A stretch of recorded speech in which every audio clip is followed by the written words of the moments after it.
content marketing is all what we do. If I look at it from our perspective, it is so important that it's practically the only thing that we do. Because when you want to do like promote your company, you want to show what you're doing, and you want to and you want to do it in a way that is as close as what the thing really is.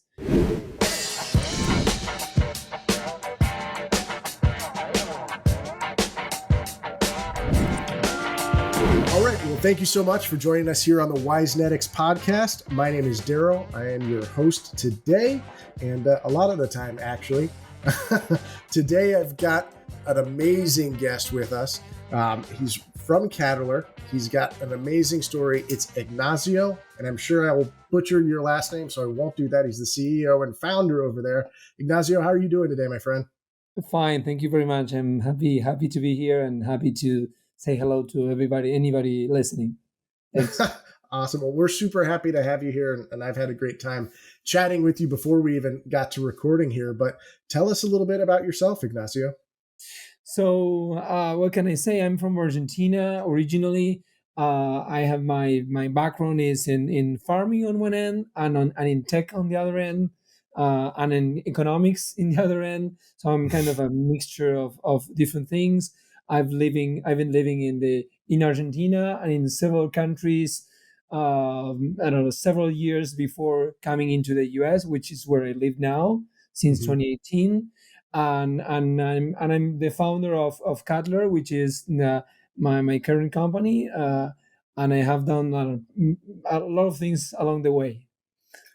That's kind of an interesting mix there. Economics, farming, Yeah, and technology. How'd you end up in like that weird triangle? yeah. I don't even know myself how I ended up there, but I would say if I had to give an explanation is so my family has farming. We have had farming in cattle, in crops, and also in olive groves. It's still something that my mother does. Also, I like my career was in economics, and over time I got to travel. I'm not from the city originally, so Mhm. I always have this idea or this, I don't know, way of navigating the life, which ended up being like traveling for some reason. I wasn't never on the place where I was supposed to be, and that created I feel like this is like years of therapy.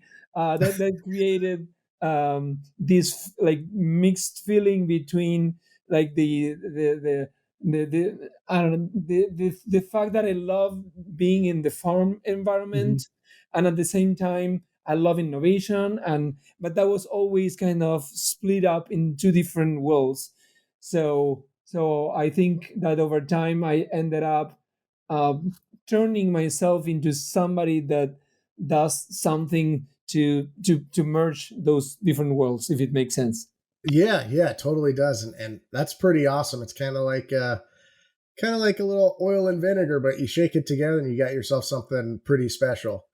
Yeah, So and I think that that's the exciting thing about what we're doing now is just digitizing farms is something that when you real see it on the ground happening is kind of pure magic. And also being not from the city originally, of course, I have lived already at this point many years in the city, but it gives you always like a tacit ease to communicate with farmers, yeah, because I kind of half feel farmer myself, and that's like despite of like differences in language, uh, it's something that it's always there, and it makes everything much easier to communicate, if you know what I mean.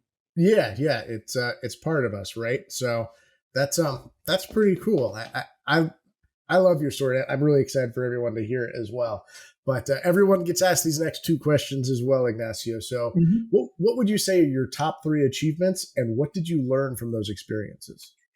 So I don't know. I'm not sure if I like to uh, like just think in terms of top achievements. I think that I had I have had a like a very nice career even before getting into this project with Cutler. I've had like a consulting career in economics, but very tied to the ag world, where that led me to travel and to live in different places. I lived 5 years in Brazil.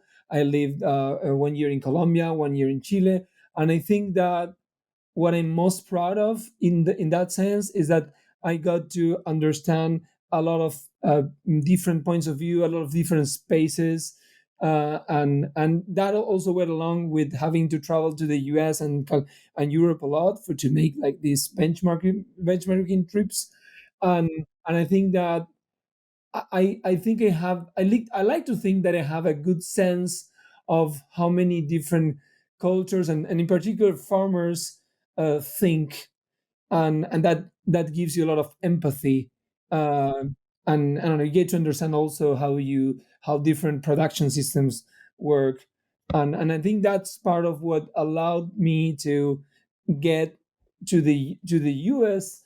Farming world with a reasonable level of success. Um, so uh, I don't know. I think that like all this back and forth is something that I'm really proud of in terms of how I think that I understand and some aspects that of life that then have impact on how we make decisions on what we're doing today. Uh, I don't know if like have answered your question in any way, but No, you totally did. You totally did. And it's one that I really agree with. And one I'm happy that you were able to do too is like traveling really opens your eyes, right?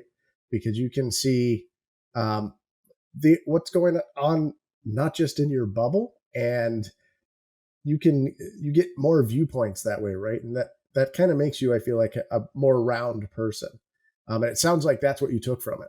yeah, it's something like many people say, and sometimes they don't know exactly what they say, but perhaps it's kind of like politically correct to say that it's. But I think that if you think about it in terms of what is exactly what gives you, I think that it puts you in a lot of times in an outsider situation, and as an outsider you have to recreate yourself all the time to understand more about the other, about how to fit, about and the sense of curiosity of just trying to put yourself outside of your box and trying to understand uh, what's the deal with the other people, what's the deal with why things happens in this place that are different from my perspective. And I think that exercise over time gives you certain independence of thinking, if it makes sense.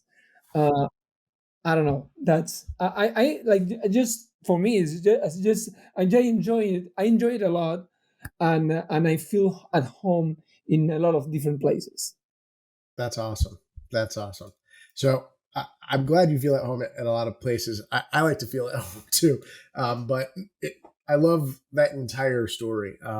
And I feel like I was lucky enough to travel a lot when I was younger. That it really opened my, not to say like my heart, but my eyes, and maybe my heart to some extent, to empathy on what's going on and why it's happening, and stuff like that. So it's really interesting to see that you've taken a similar path there in thought. But I always find this as a curious question as well, Ignacio, is how would your parents describe what you do? Okay, that's a very like that's a question that I don't get often, and that's an interesting one. I guess that they would appreciate the fact that I have built my my life in my own terms. Um, and I have been like seeking just out of curiosity, have been changing and have been making major decisions in my life just because it was the way I thought it was better. I might seem like a common sense thing, but um, I have never had like a traditional um, career path, and I lived in a lot of places, so it's not like totally common. and I think that they I have never asked them because it's not something that like you are or I am looking answers on them. But I would think that they would be proud of me making my own decisions and just like seeking my own story. Sure. I don't And know. I'm If it sure. works. What do you think about your parents? Oh man, what do my parents would probably say that I just talk to people. My what's funny is my dad's a physician, my mom's a nurse, Okay. retired now, and I always thought I was going to go towards my dad's path, become a doctor, all that fun stuff, and I didn't. He actually talked me out of it. He he told me, "Don't do it. I'd rather you become an attorney, and I hate attorneys." So that really cracked me up, and then it made me go, "Oh, am I me or am I doing it for him? Or if he really says, hey, don't do this, and I kind of saw the job, really change for him because I grew up in his office, right? And I saw it go from where he was an independent practice to where now it's really hard to run an independent practice in the US. You have to work for a hospital, insurance is too expensive.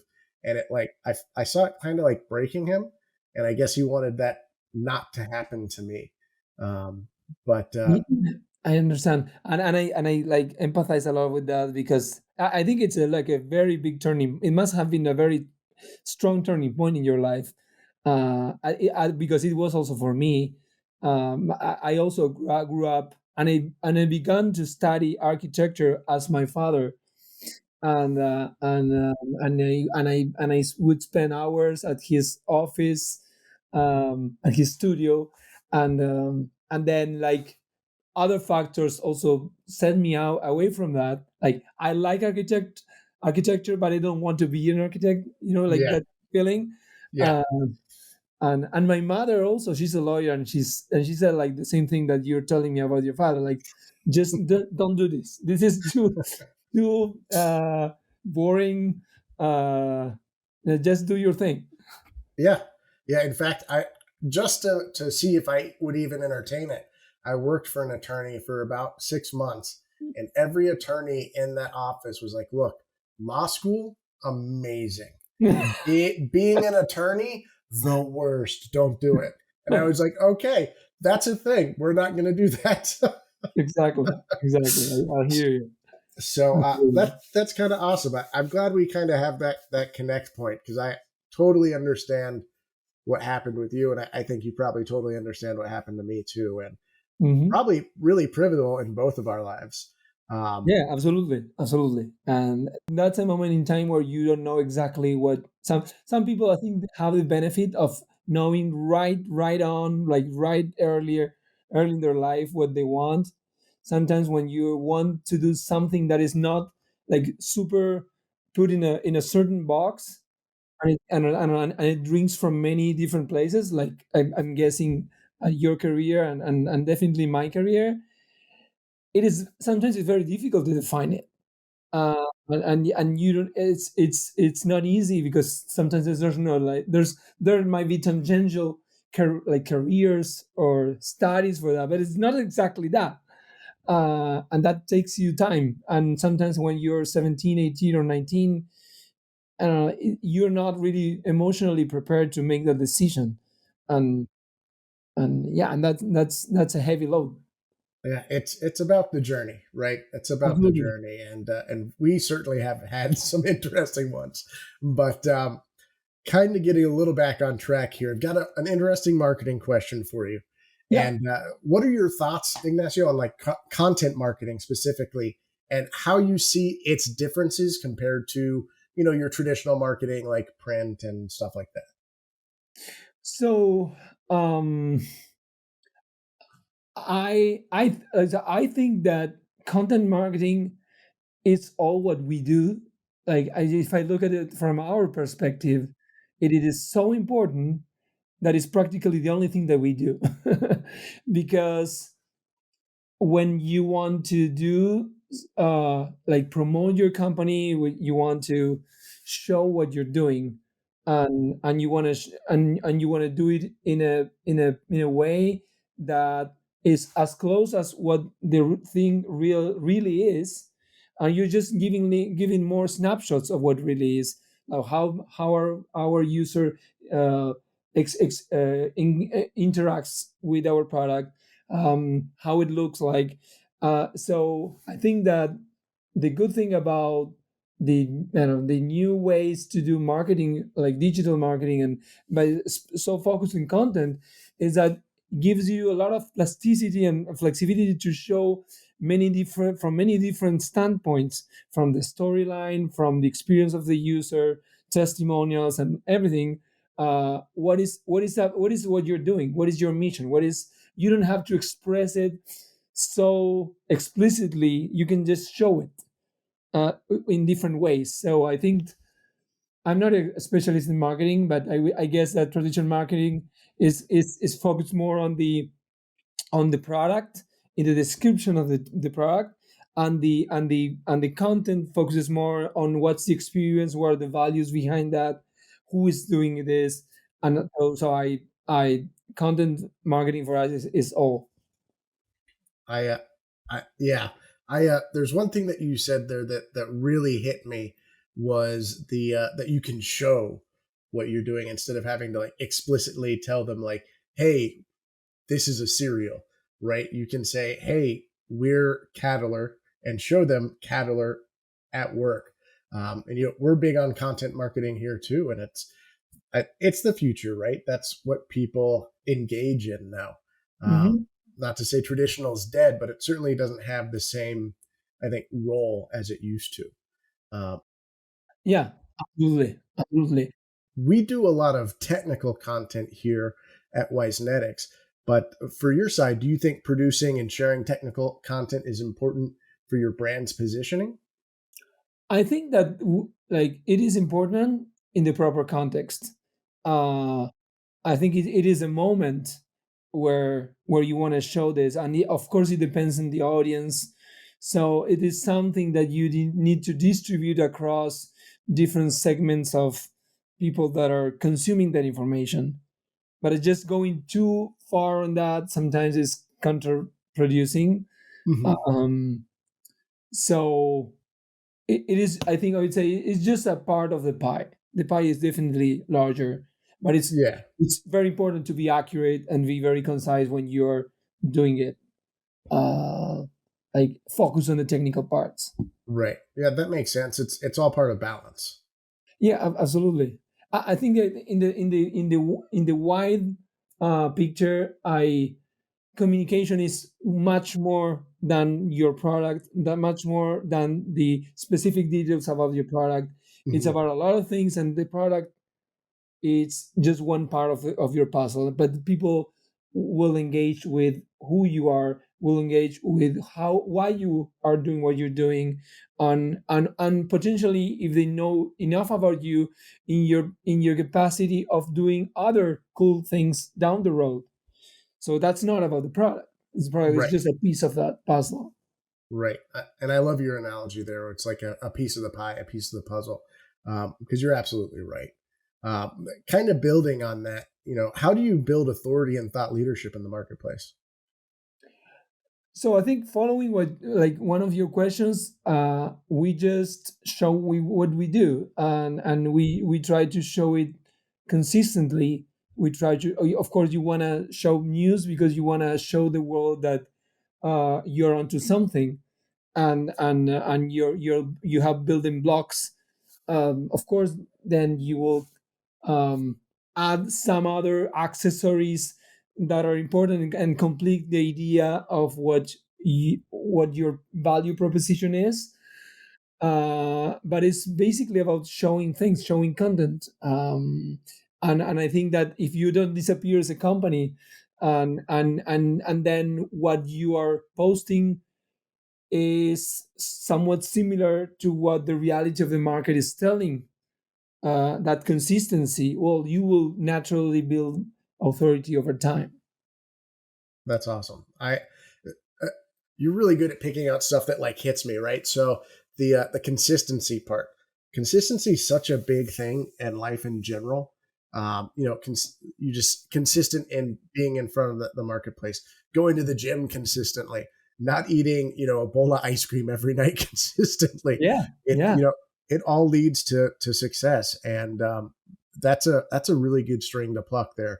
Just if it yeah. was a And it's the most guitar. difficult thing because we are not machines, so we are so emotional that it's Mhm. very easy to lose consistency. And I don't know. I want to like my daughters play piano, Mhm. and it's so difficult, like just to explain them that down the road they will see the benefits of just sitting there boringly, I don't know, 10-15 minutes every day and do it, and that's better than 1 hour once a week. Yeah. uh, and yeah, it's unnatural, it's not natural to us, but I think that's a big secret for me. Yeah, no, I love that. I go through the same thing with my daughter, and it's violin. So it went from violin to piano to, I think it's tennis now, but she's having a hard time committing Yeah, and being consistent because she's not, an instant pro. So I love absolutely. I love that there. So kind of switching gears a little bit here. What would Mhm. you say is the biggest challenge you're facing right now at Cattler, and how are you tackling it? So there's a side that I think that is connected. I have to think. I'm thinking about a couple of things. One is connected to what we're talking about in the sense that it is difficult to be known more rapidly, or at least as rapidly as you want for your financial assumptions to to happen, because there's a lot of inertia in especially farm world with all the distance, physical distance, and everything makes it all a bit slower. And there's a lot of like there's a thick layer on trust building that takes a while. So to viralize, I think viralizing stuff in the ag world is not the same as just sharing an app that I don't know turns you into an older man. uh, so that's one thing, and the other thing I would say is I think because of due to the same reasons, like I would like to have quicker iterations with our users so that we can react faster. And I think that we react pretty damn fast.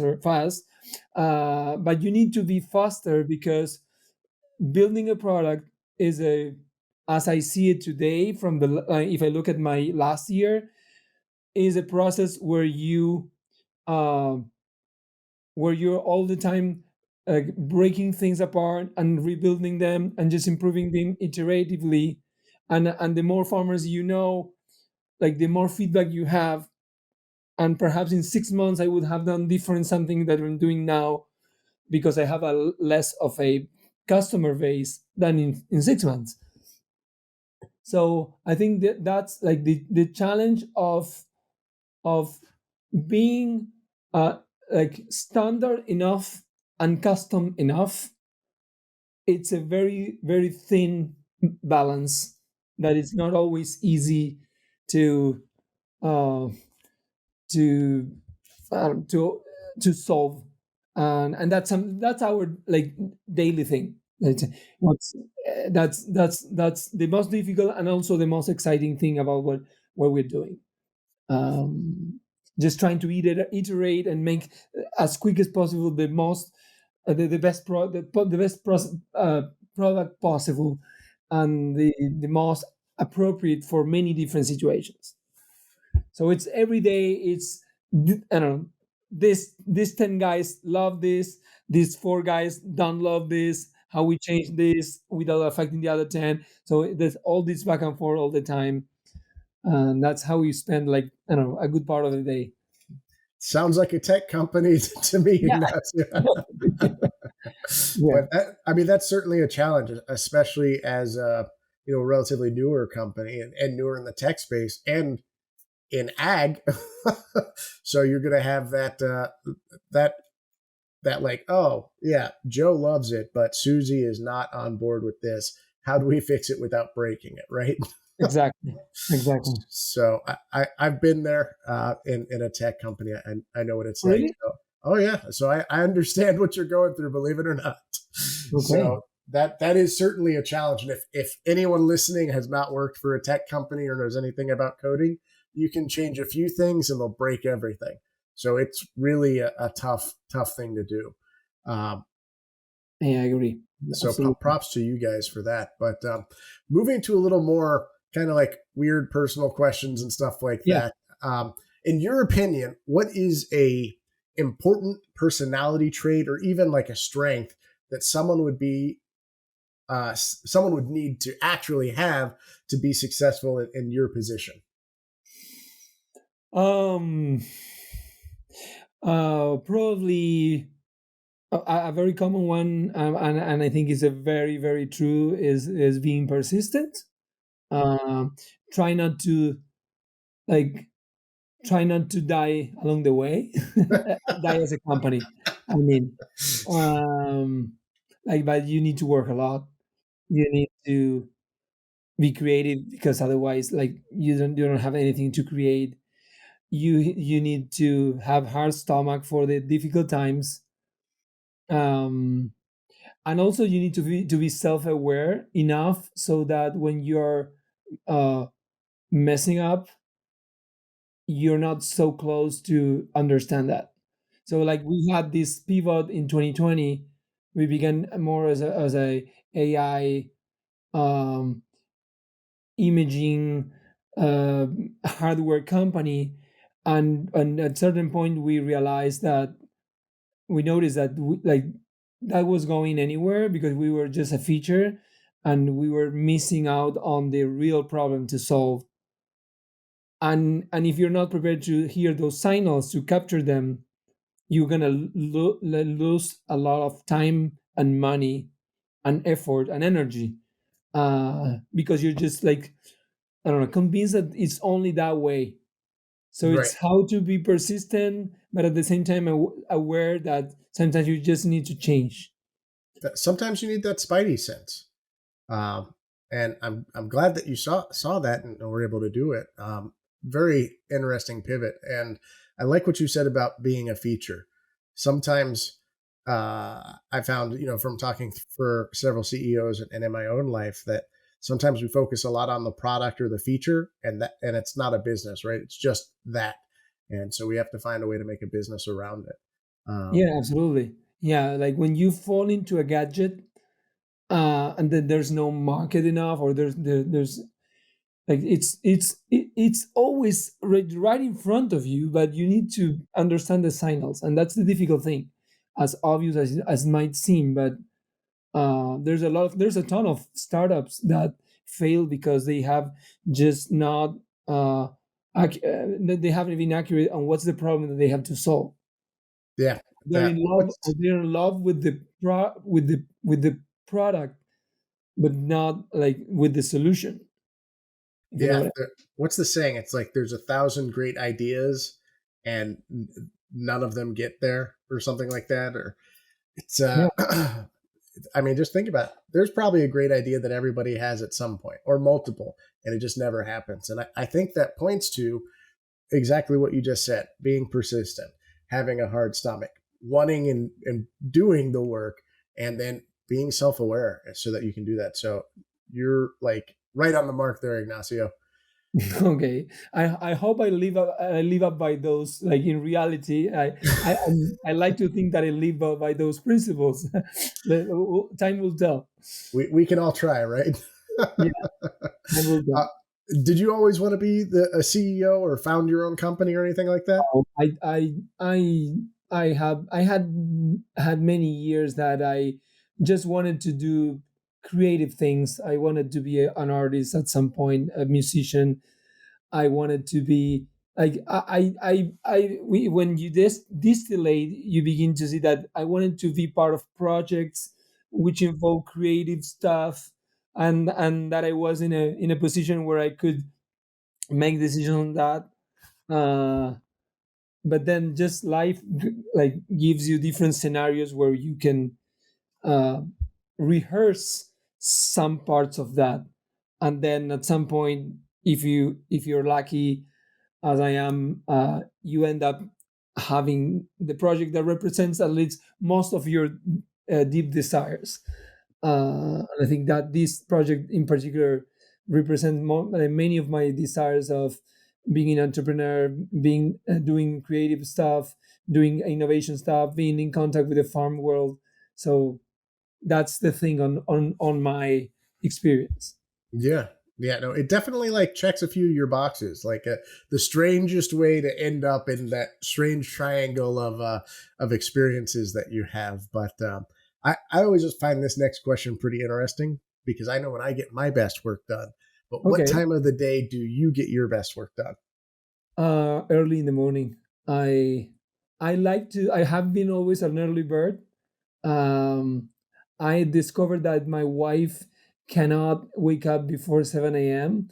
and neither my children. So I take the 5 to 7 a.m. hour slot, and that's like a precious time for me. That's Ignacio's time. Yes, So absolutely. so that's my time too. Very similar to you. I've always woken up early because I used to wake up with my dad and go on his rounds to the hospital with him. So it just became part of me. And my wife also, if she didn't have to wake up, she's not waking up till like noon. And my girls the exact same way. There'll be days where they're coming out for breakfast and I'm eating lunch. So I get that, and that quiet time is like really important to me. That's when I Yeah. get like a lot of my thinking done, and it sounds like it's the same for you. Yeah, because you have privacy and you have your head fresh. Because Exactly. and in the night you don't have the your fresh head, but you're like, still you may have privacy, but like the morning is just so precious. Yeah, I'm right there with you. That's it's the like I wake up, I do a little bit of exercise, and then that's my time right there Yeah, when I'm good to go. Um, absolutely, Kind of absolutely. running towards closing up here, Yeah. but I always find this is a fun question too. If you could go back and give 18-year-old Ignacio one piece of advice, what would it be? Um. Well, I would give him a lot of advice, but because I have made so many mistakes along the way, but um, just connecting with what we are, what we're talking about. I would say just don't take risks, don't take foolish risks, and the difference between a calculated risk and a foolish risk is huge, but sometimes it's not that clear for somebody that has 18 years old.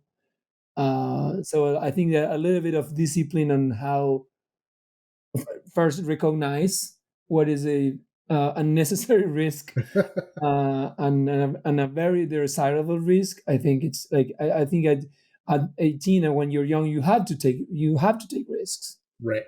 but at the same time, don't do stupid things. And it's not that easy to recognize. That's hard to tell an 18-year-old boy.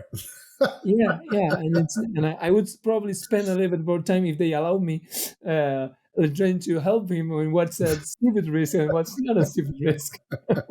If only. I know 18-year-old me probably didn't do a lot of the smartest things. I think that's probably across the board for 18-year-olds generally. But, is what it is. Hopefully my girls are smarter than I am. They certainly seem Yeah, like it. But probably like all our daughters will be smarter than us. oh, yeah, I couldn't ask for anything better. um, Last question before we end up here. But what would you say is your biggest failure, and what did you learn from that experience? My biggest failure, mm, so not doing what I do before in time. Um, I think I s- I lost. I spent a lot of time making some decisions on the assumption that I was defined by what I had studied as a career. and that deviates you a lot from what you really want to do. It's like sometimes you just like think that you should do things in a certain way, and instead of going through it, and then you will, I don't know, you can compensate yourself, you can balance yourself along the way. That is a waste of time. And I think I made several mistakes on those assumptions of how I thought I should do certain things, or what was the assumption of my career, what was I able to do or not based on what I have studied. And then like I just like time helps you to understand that you can like turn yourself in what you want, and you're just a mixture of what you decided to learn at every point. um, Especially in this arena. Like for a doctor, I wouldn't. I'm not so sure, but for this uh, entrepreneurial career, I think that's important to be flexible. Oh yeah, absolutely. And what you said there is really deep. Um, you know, I can think of several people who, went and got degrees for something because they thought they were supposed to do that and didn't use it. Myself, really, also. I mean, I ended up going and getting a chemistry degree and a finance degree, and never used the chemistry degree. That was just part of the medical path, right? And I was like, well, I've gone this far, I might as well just finish. And the finance degree, I never worked in corporate finance. I opened my own company and went the entrepreneurial way. Made some terrible decisions during that, but I really love what you've said there, and I think everyone listening should as well, because there's some really sage advice deep in there. So thanks for sharing that. I hope Um, it helps in any way. for it helped me. I'm back. Last question for you, Yeah. Ignacio. Where can listeners find you and Cattler online? We run a lot of YouTube videos. We run webinars, and I should be more present. So we'll probably have soon some Q&A sessions. So I think that's the most typical way and direct way will be the webinars. But I'm discovering that some people are interested in what we have and what we can say. So probably more spaces down the road. Gotcha. Awesome. Well, make sure everyone tunes in for that. I know I will. They find you on LinkedIn as well? Yeah, absolutely. And LinkedIn, we're in LinkedIn. I'm LinkedIn. Cutler is in LinkedIn, and all the social media. So we're very present. If you just Google us, you will find us on Instagram and Twitter, in LinkedIn and Facebook. There's a lot of places where we are present. Awesome. Awesome. Well, Ignacio, loved having you on the podcast here today. Thank you. It was my pleasure. It was a really nice chat. And, Yeah, likewise. absolutely. Thank you very much for your time. No problem, Ignacio. Have a great one. And everyone, thank you for tuning in and listening to the Wisenetix Podcast.